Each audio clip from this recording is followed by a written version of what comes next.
closer. What's her problem? I hear whispers in the hallway and wonder if they're talking about me. I've seen a lot of people tweeting about you. What are they talking about? I see them laughing, and I know they're judging me. I'll never fit in. I'll never get it right. There's too much pressure. No one cares about who you really are. You are worthless. When it comes to teen depression and teen suicide, it almost seems unimaginable that it's even a conversation.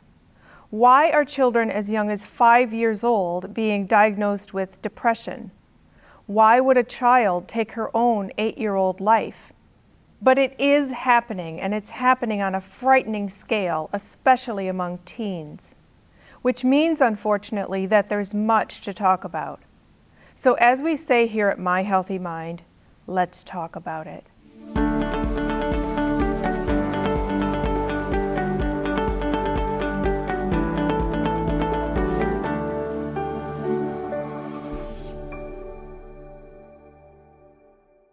Joining me here today are two exceptional young people who've been exposed to or have experienced tragic stories and have the compassion and courage to tell them.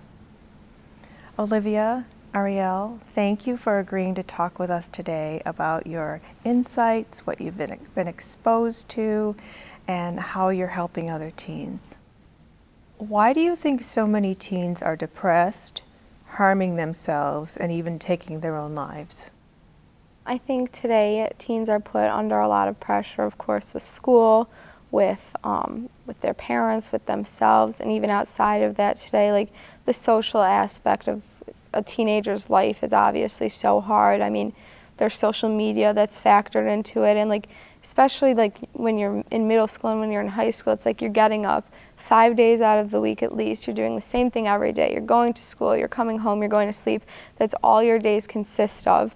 And like you learn in health class when they're telling you not to use drugs and alcohol because your brain isn't fully developed until you're 25. Like we've actually learned through this program of You Matter that when your brain isn't fully developed, it's so hard for you to have a bigger perspective, see that there's more beyond life after high school, after middle school, after this day-to-day same routine things. And I think that's really hard for kids to not be able to see what's good for them down the road, further in life, and just they see what may be hard or what may be boring or routine right now. Mm-hmm. I mean, especially junior and senior year in high school, you have your friends, you have your friends' parents, you have your coaches, everybody's saying, oh, where are you going to school? What do you want to study? What do you want to do after college? And all of a sudden, it's all of these questions piling up. And these aren't questions like, oh, what class are you going to take next year? It's like, what are you doing with the rest of your life? And especially being like a 16-year-old, that's such a big thing for me and try to even comprehend, and for me to, on that spot, try and think, what am I doing with the rest of my life? Like, especially at this age, that's just, it's a question you're constantly pounded at with. And it's almost like you're competing against everybody around you. Like, there's only a certain number of spots at a certain school, so it's like a competition. If you don't get in, then like your best friend could be your biggest competition, and it sucks because it's like, you're my best friend, but now we're competing to get into the same school, and I have to do better than you. I have to, or else I'm not going to get into college, and I'm not going to have a good life. But whoever said that having a good life means getting into the best college? Even on smaller scale, it's like we're all competing to get the most pictures on Instagram, or to get the most likes on Instagram, to have the most followers on Twitter. It's like everything today has turned into a competition. There's less spots for you on the tennis team. There's less spots for you at the lunch table. There's less spots for you. There's less spots for you at your dream college, and that's just like a hard world to live in, being afraid that you're not going to make it anywhere you want to go. We're talking about an epidemic of depression and suicide among teens. So growing up during the computer age, do you think the internet has been a culprit in this epidemic? 100%. I think today, like, teens post all over social media, and I think it gets to a point where it's almost creating this fake world where everybody's just trying to show what a fun time they're having or how much more fun they're having than somebody else, and it gets to a point where you feel like, oh, I mean, I'm sitting home watching a movie. Is that not something that's fun enough to do on a Saturday night? Do I have to go out every Saturday night? And it just creates this this false sense that everybody else is having so much fun and that you shouldn't feel good, or you feel like you have to be doing something if everybody else isn't. And it's also like these pictures that people post on Instagram or Facebook, like they're even, I think it's bad for people with even like eating disorders if somebody will post a picture and all their friends are commenting, so skinny, or you look great. Why wouldn't somebody want to continue these bad habits that they're doing? But it's just also this obligation that people have noticed, where I need to comment on this person's picture, this person's picture, this person's picture, and it's a fake, I guess, you're commenting on other people's photos for the obligations, not because you actually think they look pretty, but what does that mean to somebody when you're commenting just to comment, or you're throwing so pretty on this one and so cute on this one? I think social media just creates this entire fake world, I guess. I think we all just like live in this utopia on social media, and it's like, how do you get out of it? It's like everyone's just so connected to their screens, and it's like we live in two different worlds, and it's crazy, and like it's almost like you feel like you're more in control in your fake world than your real world, so that's why people do it. It's like you feel like you're in control of what you look like. You can edit your picture however you want to. You can make it look like you have this perfect life and live in this utopia, but really you don't. It's creating this false sense of security for you almost, that like if my life on social media looks like a perfect picture, then maybe my life in my real life will like turn out a little better than it is going right now. And so have you noticed that fewer people are involved in actual real group or club activities because they're so consumed by the screen? For sure, yeah. I mean, it's so addicting. I'm going to use that term lightly, but it really is. Like, it sucks you in, and it makes you not want to do things if you can just sit at home and like scroll on your phone. And like, I guess we all have this fear of missing out, but what if like that fear disappeared when we were on our phones and we could just like, I mean, we can FaceTime people, we can like interact with anyone who we want, like from millions of miles away, we can talk to anyone we want to. So it's like, why would we leave our rooms when we have the whole world at our fingertips instead of going out? But does that create a detachment to other people, like an inability to interact? Does it stifle? It 100% does. I think a lot of kids today, even the kids are starting younger and younger on the iPads. The little kids are trying to play on their parents' phones when they're 2 years old. And I know all these little boys are playing on like Fortnite and their Xboxes all day long and stuff. And I think like the second they leave the house and are faced with contact person to person, it actually is hard, and it creates more and more social anxiety and social awkwardness because we're so consumed and we're so comfortable just with our electronics at our fingertips. Literally forgetting when you're having a conversation with somebody, not able to look them in the eye, not able to focus when they're talking to you, zoning off, not being able to continue a conversation, because it's so much easier looking at a message coming into your screen, sitting there having time to reply, and then also getting instantaneous feedback when you text a message and it just pops right back up on your screen. That's not how the real world works. That's not how real conversations work, but that's what kids today are used to.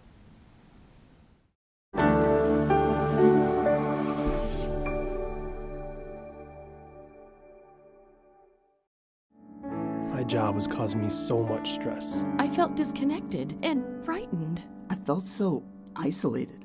I was beginning to feel trapped, depressed. I never expected that to happen to me. We think nobody else feels the pain that we feel, but that is so untrue.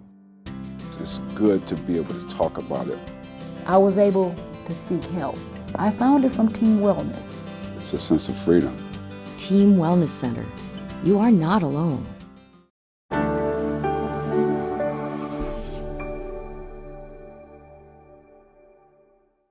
Therapy is such an important role in our teens and really in our entire society, and I don't want to minimize that in any way. If one needs psychiatry, if they need medication, that's a wonderful tool and resource, and they should not negate it because of some stigma.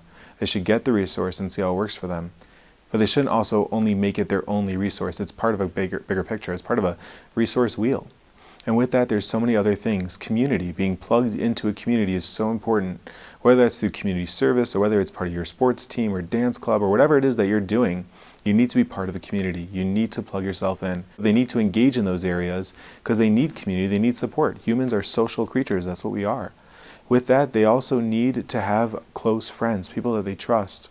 They need to have something that's beyond themselves, and they need to have somebody in their life that they trust that's an adult. It's such an important tool. Can both of you talk about the difference between real friends and social media friends? Yeah, I mean, speaking from my own experiences, I've had social media friends or people that just follow me on Instagram, and they'll just comment, give me like pity comments on my posts, and they'll just be like, oh my gosh, like so cute. And I've never met them in my life before, like never met them. And the difference between that and a real friend, I guess a real friend is there when you're in your darkest moments and you're not in that perfect picture on social media. And like a real friend is there to talk to at 2 in the morning when you're having a bad day and your life doesn't look like that Instagram picture you just posted. Right, I agree. A real friend is somebody who you can pick up the phone, call, and have a conversation with, not who you have this unspoken mutual agreement. I'll comment on your picture, you comment on my picture. It's the person who can sit there and have a conversation with you, who can look you in the eye, not somebody who sees you through the screen of their phone. So let's talk about your journeys. Tell us about the experiences that you've both had with these issues on a personal level. For me, I really struggled with depression and self-harm and just like never being able to break myself from my own mind. Like I was just so stuck in my head, and I could never make my mind a nice place to be in. Like I have to live with myself for the rest of my life. I'm the one who I'm going to spend the rest of my life with. So how do I make it so I don't feel this way? And I just felt so alone and isolated, and like no one was here to talk because the conversation wasn't even started. Like I didn't know who I could talk to, who I couldn't talk to, and like why is it okay to talk about this with some people and not okay to talk about it with other people? Why are some people going to make fun of me and some people aren't? It just doesn't make any sense to me. And like people would make fun of me all the time when I was getting help for my mental health. I was getting help for it, but people would still make fun of me. They would be like, oh, hi, I'm Olivia Feldman and I want to kill myself. Couldn't even get out of bed in the morning. How was I supposed to go to school and face the world every day? And it was almost embarrassing. I felt like a zombie. Everything I did was just like, it was like I was a living zombie, and I couldn't even do basic things without falling apart. I couldn't even take a deep breath without falling apart. And it came to the point where I recognized that if I wanted to get better, I had to really want it. Other people could say like, oh, you're not putting enough effort. In reality, I was trying my best. I was trying my best to get better, but yeah, I had to really want it. And I think I'm at a place now where I can say that I wanted it. And because I wanted to get better, I can look back on those times and say that like, I got better. And I'm here today, and I'm so proud of the person I've become because I fought so hard to become this person and to advocate for her. So my journey's been more about, like Olivia was saying, like getting that conversation starting and finding that person to talk to. For me, it's been such a learning experience. I mean, I've been involved since the 7th grade. 3 situations I can name off the top of my head of people coming to me self-harming or with suicidal thoughts and stuff, and I always questioned, why are they talking to me? These were people who I never felt necessarily I could consider a close friend or anything, and I came to the realization by just being a nice person, being a caring person, you know, that's all somebody needs when they just want to get their feelings out, you know, and it's hard sometimes. Our parents grew up in a different world, you know, they didn't acknowledge anxiety, they didn't acknowledge depression, and sometimes it's hard for them to understand where kids today are coming from. And like Olivia was saying, it's so important to find that person to talk to. And for me, I've been trying to learn how to even be that person to talk to. You know, I've been Safe Talk trained 3 times. I'm a part of You Matter, and not only am I learning skills to try and help other people, but I'm a normal teen, I struggle with anxiety, I'm stressed out by school, I have trouble with my friends. Not only do I learn skills to try and help other people, but I learn skills to try and cope and try and help myself also. Very important. You're both illustrating the importance of having someone to talk to. Can you talk a little bit more about that? So a couple years ago, I was having some struggles, and I decided it was time to talk to a therapist. And at the time, I didn't realize the importance of finding that right person to talk to, not only finding a person to talk to, but somebody who you're comfortable with, somebody helps you. And I went back to this therapy, and it felt good to get out what I needed to say. But after a while, I didn't realize that I wasn't getting the feedback I needed. I wasn't getting guidance like I needed to, and I think that part is so important. Like it's a 2-piece thing. You need that person who lets you vent, and you need somebody who's going to give you tough love when you want it, and somebody who's just going to be there and say, yeah, your feelings are totally valid. And I think it's definitely a journey and it's a process trying to find somebody or multiple people who can understand or who may not even understand but who want to understand and who want to help you. I confided in a Rabbi Yarden to help, and I felt like I couldn't speak to my parents just because like I had this perfect life and all, and like, I don't know, I guess I felt like I couldn't be sad. Like there wasn't a space for me to be sad. So when I brought him into the picture, he allowed me to realize that it's okay to have these feelings and that your feelings are so valid. It's just about like recognizing that they're valid and realizing that it's okay to talk about it. But I was able to start that conversation with my parents, and it led me to a totally different world. I started therapy, I started taking medication, I started going to treatments, and it was so beneficial to me. And I don't know where I would be today if I hadn't initially had the courage to start that conversation.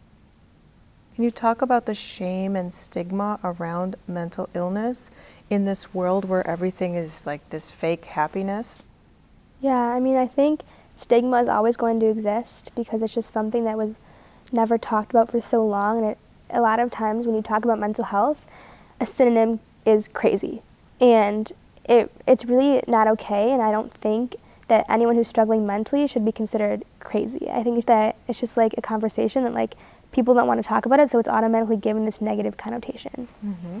Olivia frequently brings up how somebody could break their arm, have a cast, and everybody rushes over to sign it. Meanwhile, somebody breaks down and is maybe crying, people shy away and people don't want to get involved. And that's something we're trying to figure out and something we're trying to work through to why is this mental pain not the same as physical pain. And so can you talk about what happens if someone suffers in silence and doesn't find someone to talk to? Yeah, I mean, I think a lot of things could happen. I mean, obviously, suicide is a solution. It's a permanent solution to a temporary problem.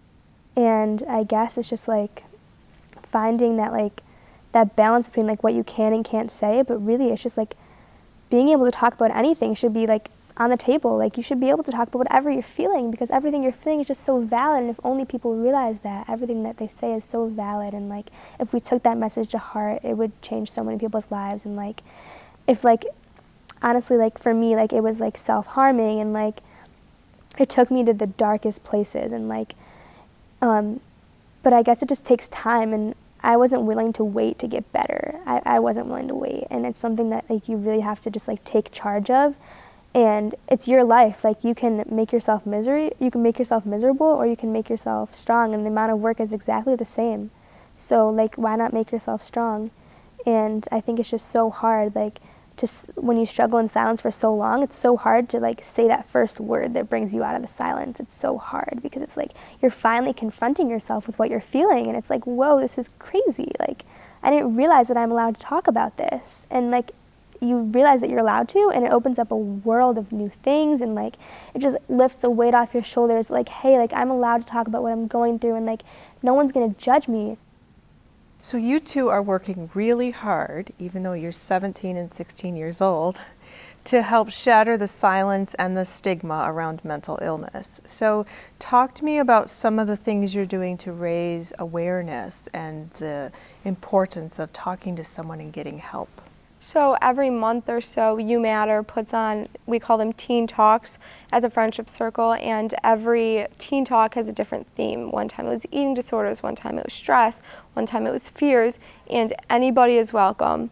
And we get into small groups, usually about 10 people. There's a leader from You Matter, there's always a therapist in the group, and they have a list of questions, but conversation usually deviates from the questions, and people are just allowed to share whatever they feel. And I mean, you come to realize that you're sitting in a group of people who are similar to you in ways that you never even imagined, and these people who you've never even met before for that hour at this teen talk suddenly become those people who you can talk to and who you feel comfortable to talk to. And that's the environment that You Matter is trying to create, where you have people who you can relate to. You are able to not sit there in silence. You're able to share out with people who will understand what you're going through and who can relate to similar issues. So basically, You Matter Week is a week that's brought into schools, and it just focuses on mental health inside the school walls and outside of the school walls. And so we bring in like different teacher TED Talks. Teachers like share their stories, and sometimes students share their stories, and you just have like a whole week just dedicated to talking about what isn't talked about. And it's really impactful and really powerful, and it changes people's outlook because you bring it into the school environment, and there's people sitting next to you in your auditorium that you don't even know are struggling, and it's just like it makes everything so real, and you realize that everyone is going through something. And like they say, like 1 in 4 people struggle with mental illness. Like just look to your left, look to your right, one of those people are going to be struggling and you have no idea. And I think that You Matter Week is something that really becoming prevalent in so many schools, and it's saving people, it's saving lives, we're changing lives. As you've gone about doing this work among teenagers, have you met any resistance or ridicule? I think this resistance also comes from the idea of a group focused on suicide makes people uncomfortable.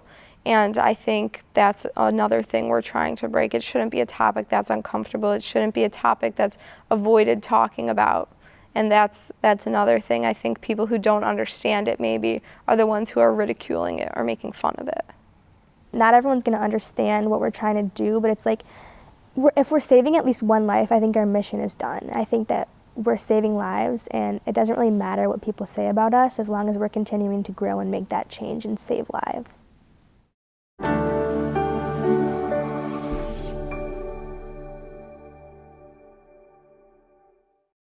I've always dreamt of using my voice to make a difference, but what I didn't expect was that mental illness would get in my way. Living with bipolar disorder, there were so many times that I felt like I was alone. The hardest part was dealing with my bipolar depression. I finally hit rock bottom and decided to get help. Then slowly things started to change. For me, it takes speaking up, finding the right treatment plan, taking care of myself, and getting back to what I love. After finding the right healthcare professional and opening up to family and friends, I realized that bipolar disorder may be a part of my life, but it isn't who I am. Go on and try to tear me down. I will be rising from the ground like a skyscraper. Living well is possible. It is a process. Even though sometimes it seems like hard work, you're worth it. Visit BeVocalSpeakUp.com to learn how you can speak up for yourself and use your voice to make a difference.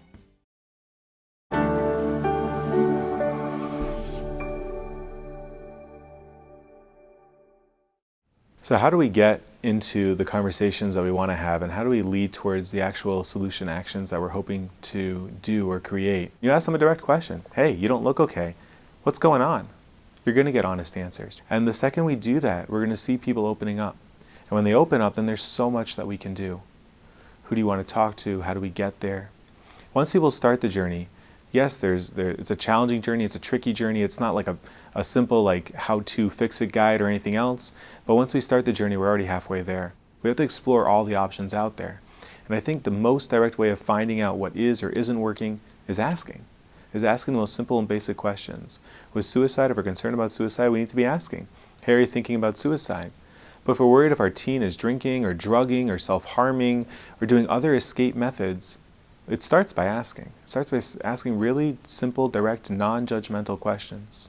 So sometimes people wonder, how do I get involved with my friend who's struggling? What's the right route to go? Should I go to the friends, other friends? Should I go to the parents? Should I go to the teacher? Should I go to the principal? Should I go to the social worker? And the proper answer that I have found is yes. All those are great methods to use. Olivia, you're 17, and Ariel, you're 16, and you've already done so much. But what's next for each of you?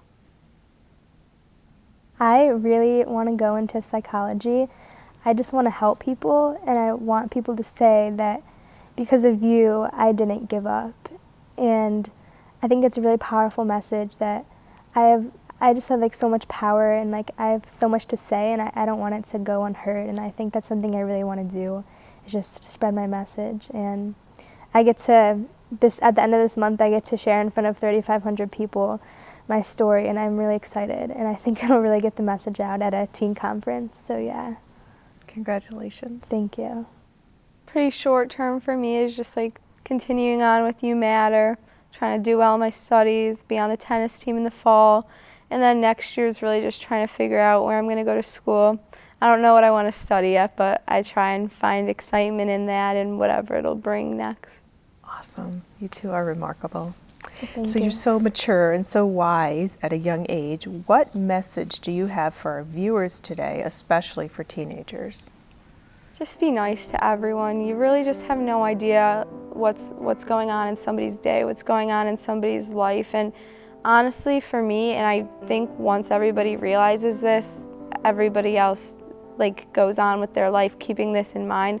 When you help somebody else, there's really just no better feeling. And when somebody helps you, it can really make a difference in your day or your life. So, I mean, I think if everybody goes on with that pay it forward idea that somebody does something nice for you, you go off and do something nice for somebody else. Just be nice to everyone, help everyone around you, and good things will come of it.